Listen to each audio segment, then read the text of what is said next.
RTP. Está nuestro entrevistado, no lo hago esperar, el doctor Mauricio Larcón. Se nota que me tengo que venir a la mañana para poder verlo con más frecuencia. Doctor, ¿cómo está usted? Director ejecutivo de la Fundación Ciudadana y Desarrollo. Buenos días, doctor. Encantado de que ahora aparezcas en la mañana, mi querida Fernanda. Así Solo es viene que por en usted. buena hora, porque estoy seguro que además quien ha promovido esta invitación es Jorge y a ti no te ha quedado otra que aceptar al invitado. No me, sí, como acá no podemos restringir invitados, yo no puedo hacer absolutamente nada.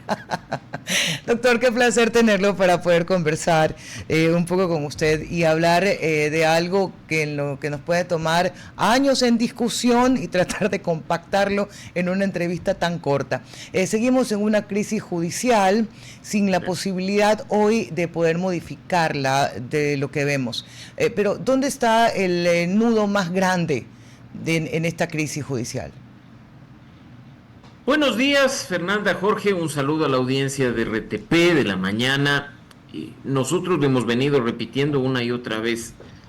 En 2011, un presidente le pidió al país respaldarle en una metida de mano a la justicia. El resultado le fue favorable, metió la mano a la justicia y aunque fue fuertemente criticado por otros actores políticos, por otros sectores políticos, ha sido de mucha utilidad para quienes vinieron después de él, porque 3 presidentes han pasado ya y la justicia sigue siendo con esa metida de mano el botín más apetecido del momento.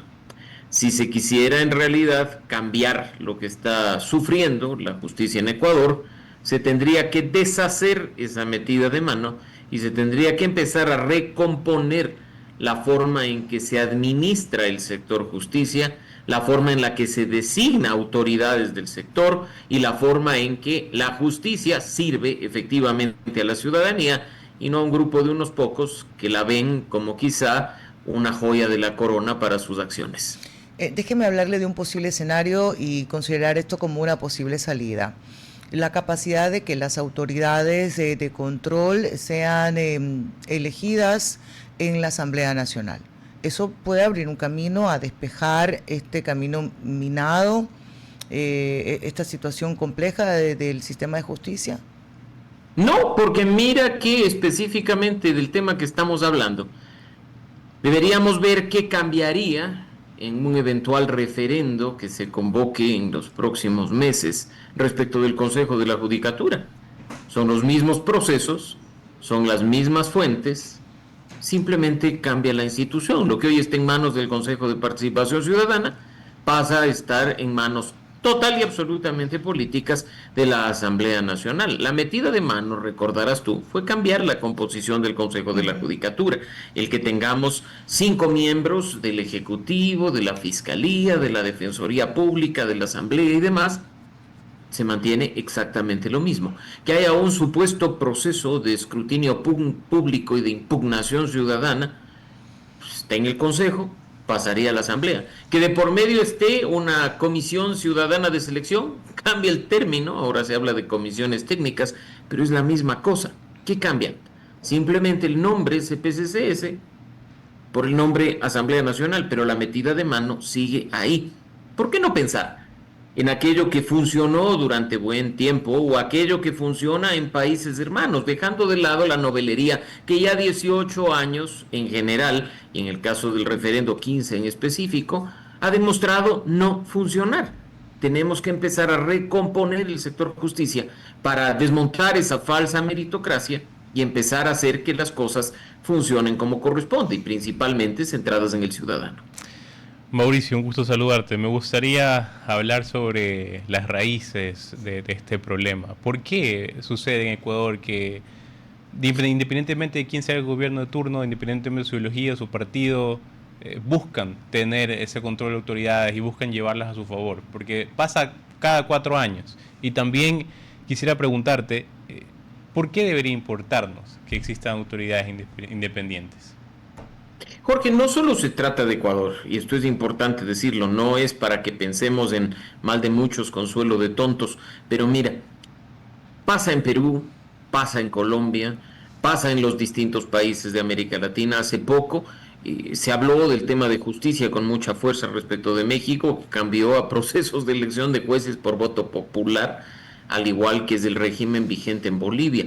Entonces, el problema de la justicia ni es nuevo ni es exclusivo.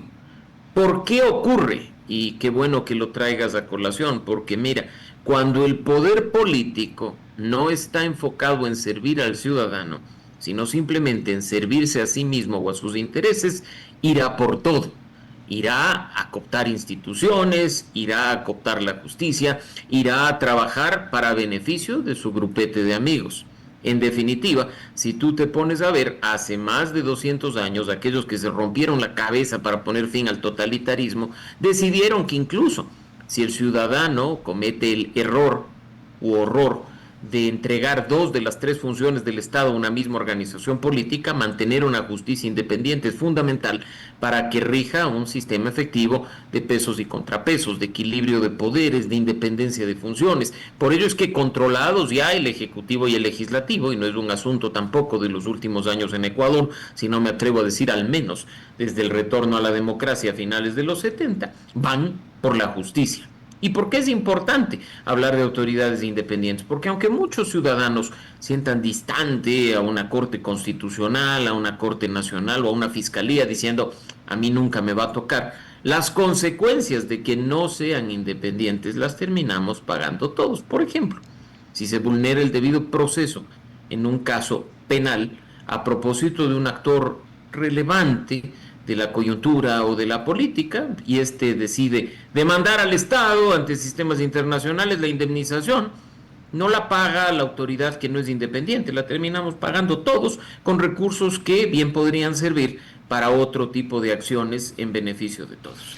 Doctor, estoy a punto de decirle paren el mundo que me bajo, tal cual Mafalda, por la descripción que usted acaba de hacer, en serio, y para hacerlo más local, paren Ecuador que me bajo, pero abordemos posibilidades de salida. ¿Por dónde iniciaría usted?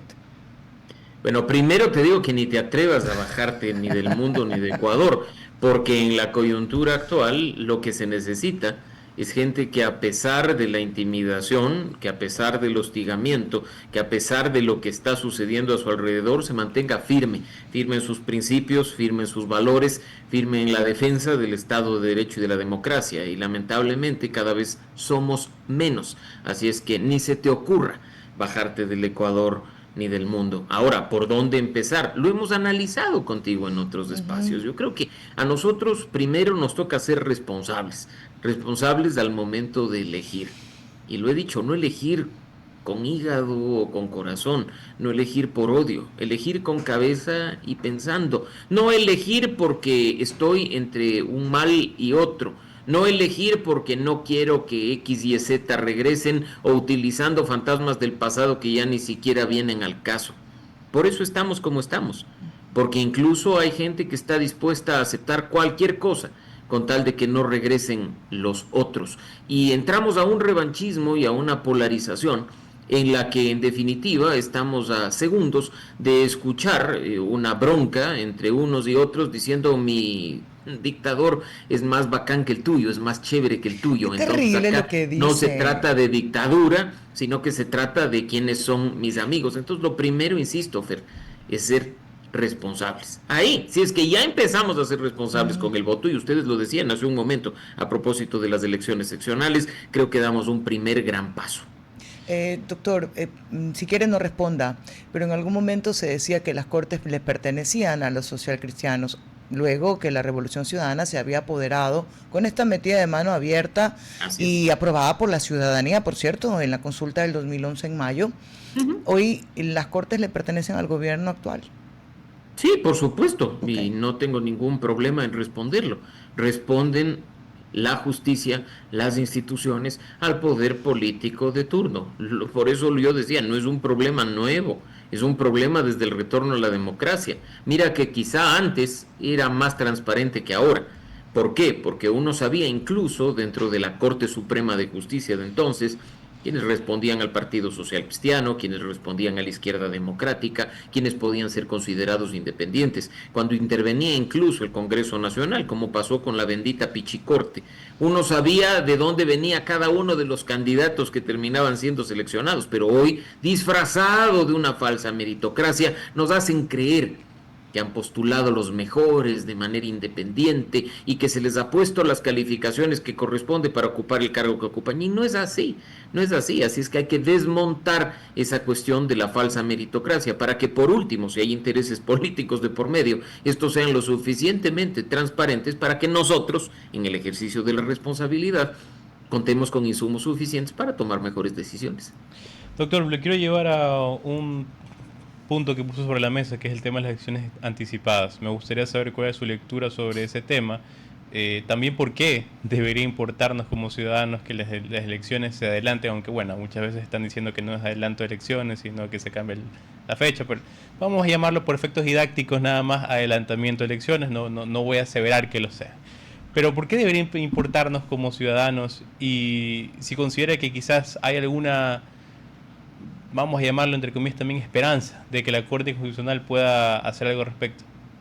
Mira, yo no tengo esperanza y empiezo por esto último, Jorge, porque creo que simplemente se están cumpliendo formalidades para cerrar la puerta nacional y en algún momento acudir a instancias internacionales. La mejor prueba de ello es la decisión que ayer en la noche tomó el Tribunal Contencioso Electoral, un juez en específico, el juez Maldonado, a propósito de la acción presentada por el Partido Social Cristiano.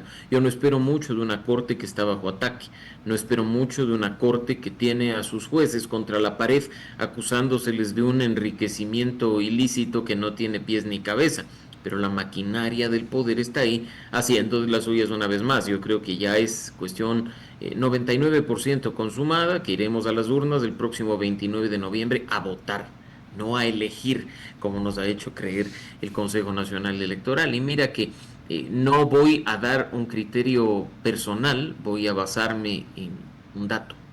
Hace pocas semanas, Freedom House, una organización que desde hace muchos años trabaja en el monitoreo de la democracia y de las libertades en el mundo, emitió su último índice mundial de libertad en el mundo. Y si bien Ecuador apenas ha perdido un puntito y se mantiene relativamente estable, aunque con la calificación de parcialmente libre, refiriéndose a otros países, en el año 2025, Freedom House dice: el cambio y alteración de fechas electorales es un mal síntoma de debacle o pérdida de condiciones democráticas.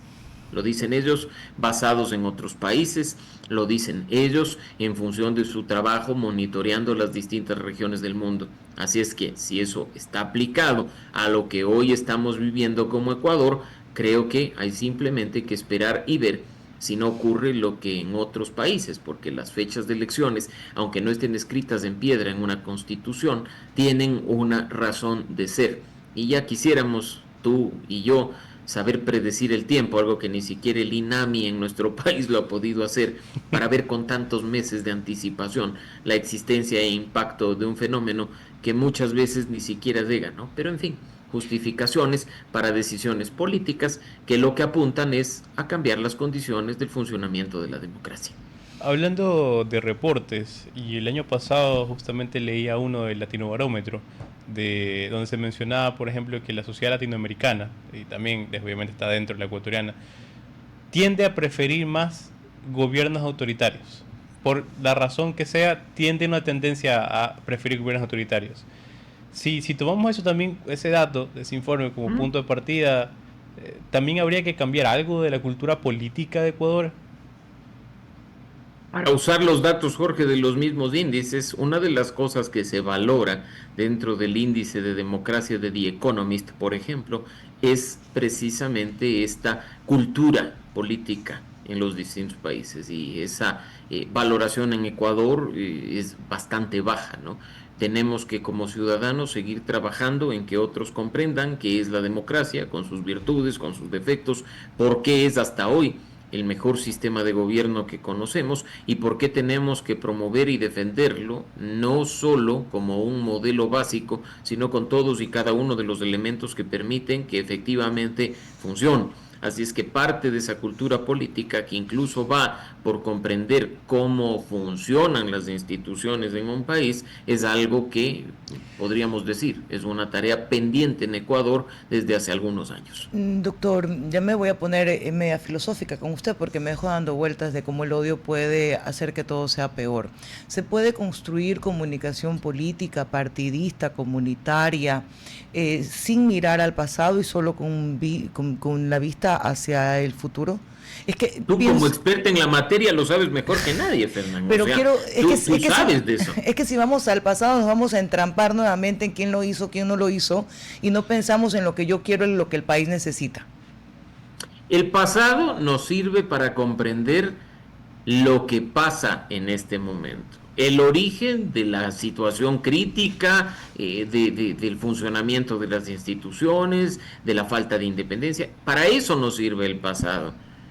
Pero lo que debería ser una política responsable es proyectarse al futuro, incluso para generar algo de esperanza en un país que, como probablemente tú has visto en las últimas encuestas y estudios de opinión, se siente desesperanzado por completo respecto a lo que viene. Cierto. Ya no se trata de si me gusta o no me gusta un político, ya no se trata de si me identifico o no con un partido o con un movimiento, se trata de ver los resultados de una pregunta como ¿qué espera usted del futuro? Y que la mayoría te diga nada, es una muestra terrible de que estamos no tomando decisiones en función de lo que ha sucedido antes, sino viviendo del pasado. Y ese es un error que probablemente nos tiene hoy estancados, sin poder avanzar, con esta polarización y este odio que no nos lleva a ninguna parte. Doctor, de mi parte no le voy a hacer una última pregunta, lo que quiero hacerles es una invitación sobre la mesa para poder conversar y hacer quizás un evento en Quito, en Guayaquil, con el título de ¿por qué debería importarnos la democracia? Creo que empezar por esa pregunta que es general, pero profunda, significaría mucho justamente para ver cómo mejoramos esa cultura política en Ecuador. Manos a la obra, Jorge. Desde hace algún tiempo le estamos tú y yo echando cabeza a este tema, y es más, aprovechemos el espacio para, a propósito de la última pregunta y comentario, contar con la presencia de la gran Fernanda Perrone para que nos pueda decir cómo comunicar de la mejor manera, simple, directa, sin odios y sin polarizaciones, un mensaje de democracia, de esperanza a un país que definitivamente la necesita. Así es que manos a la obra. Yo creo que, aunque, y lo dije al inicio, cada vez somos menos los que queremos quedarnos en el mundo o en el Ecuador y no bajarnos de él, tenemos que unir fuerzas para rescatar lo poco que nos queda, fortalecerlo y después avanzar hacia la reconstitución de las instituciones y del Estado de Derecho para salvar la democracia, que de nuevo es hasta hoy el mejor sistema de gobierno que conocemos. Doctor, gracias por hacerme la invitación y evitarme ser la colada, porque igual me iba a meter. O sea, como sin invitación iba, pero gracias, ya lo formalizó, está legalizado el asunto. Doctor, como siempre es un placer conversar con usted, como siempre el tiempo queda corto, pero lo veo pronto. A ustedes siempre un gustazo, que se repita pronto, un gran resto de miércoles para nuestra audiencia de la mañana, y pues manos a la obra con eso de llegar a más gente con algo tan importante como el sostenimiento de la democracia. Un abrazo, doctor. RTP